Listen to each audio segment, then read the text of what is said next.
You ask Tiger to solve. This deals with linear equations with one unknown. The final result is x equals 3.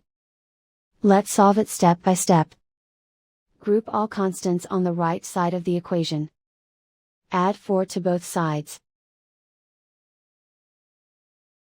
Simplify the arithmetic.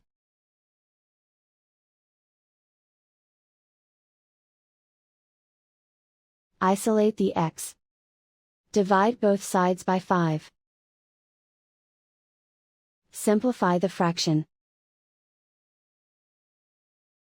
Find the greatest common factor of the numerator and denominator.